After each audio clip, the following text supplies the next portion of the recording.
Soy Evelyn Moreno, estudiante de Química Farmacéutica, y en el programa de Biología Celular hablaremos sobre un artículo denominado Deterioro multiorgánico en personas de bajo riesgo con COVID prolongado.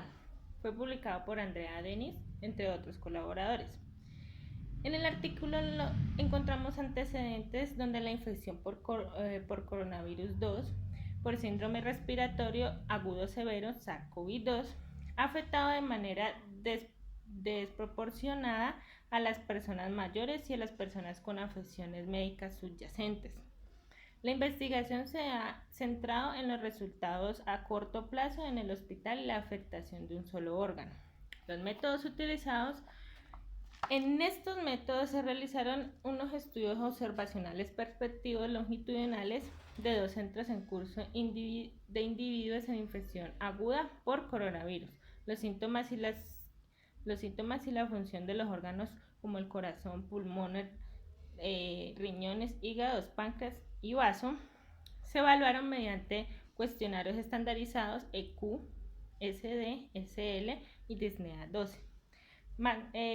Análisis de sangre también se realizaron y resonancia magnética cuantitativa, definiendo el deterioro de un solo órgano.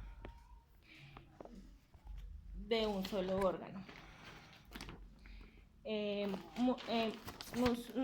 órgano, múltiples órganos mediante difusión de consejo. Los hallazgos. Encontraron que en abril entre abril y septiembre de 2020, 201 personas que fueron evaluadas en edades medias de 44 años, de 0 a 11 años también, 70% fueron mujeres, 87% blancas, 31% trabajadores. Después de los síntomas iniciales de prevalencia de condiciones persistentes, se encontraron 20% de obesidad, 6% de hipertensión, que sufrían de hipertensión, 2% de diabetes, enfermedades cardíacas fue un 4%, fue baja y solo el 18% de las personas han sido hospitalizadas por COVID. La fatiga fue un 98%, los dolores musculares un 88% y la falta de aire un 87%. Los dolores de cabeza un 83% fueron los síntomas más frecuentes y el 92% fueron de síntomas cardiorrespiratorios y gastrointestinales. También se halló deterioro en los órganos, como los más altos fueron el 32% y 33% de corazón, pulmones, el 12% de riñón, deterioro, 10% en hígado, 17% en páncreas y 6% en vaso. Significativamente con el riesgo de hospitalización previa al SARS-CoV. La interpretación de los hallazgos fue en población joven de bajo riesgo con síntomas continuos. Casi el 70% de las personas tienen deterioro en uno o más órganos 4 meses después de los síntomas iniciales de la infección de COVID.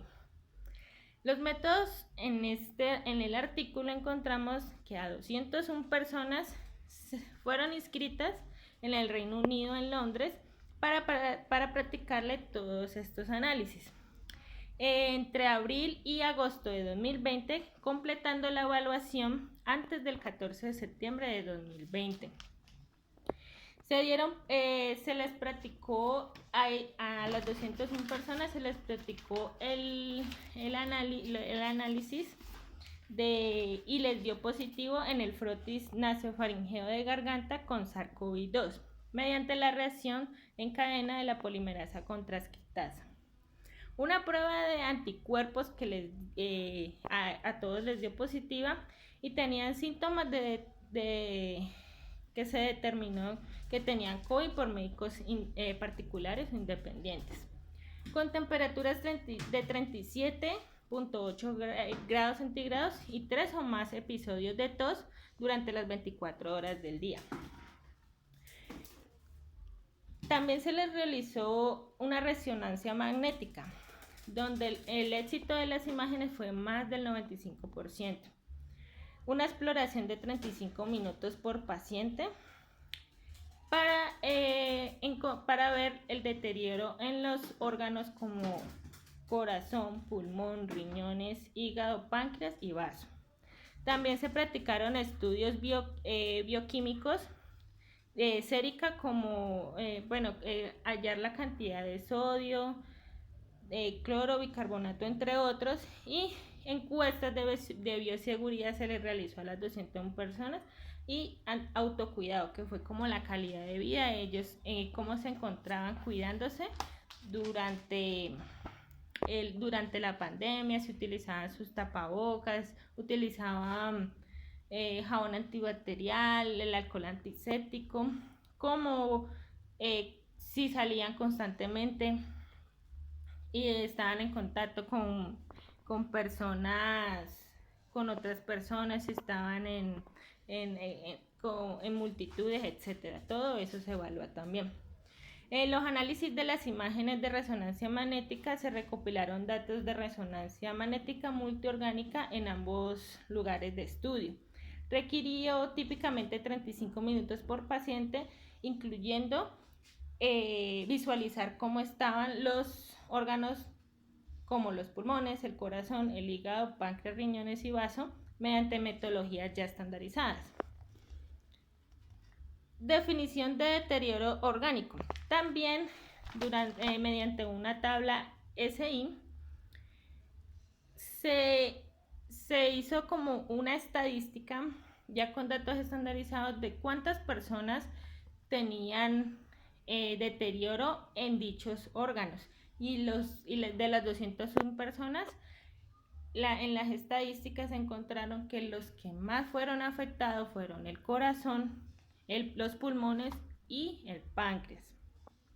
Cabe destacar que no podemos dejar solamente, y ellos lo explican en el artículo, de que no solo se centran en esos órganos, en los 3 que fueron más afectados, sino también evaluar con mucha precisión y más exactitud cómo y por qué y qué le pasó a los otros órganos, cómo fueron también afectados en este proceso, para no dejarlos como a la deriva.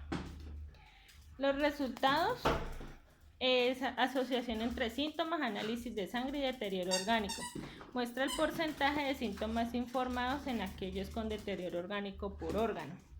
Encontraron también fatiga, dificultad para respirar, etc. Pero no se observó un patrón claro que vincule el síntoma en el deterioro de los órganos. También cabe destacar aquí de que las indicaciones en la investigación es que a medida que los países enfrentan segundas pandemias, los modelos de impacto de la pandemia deben incluir un COVID prolongado, ya sea con análisis de vida, la utilización de la atención médica, la productividad y los efectos económicos. Aquí influye mucho y ya lo hemos notado como ha sido hoy en día. Existe la necesidad urgente de una mayor evaluación de múltiples órganos.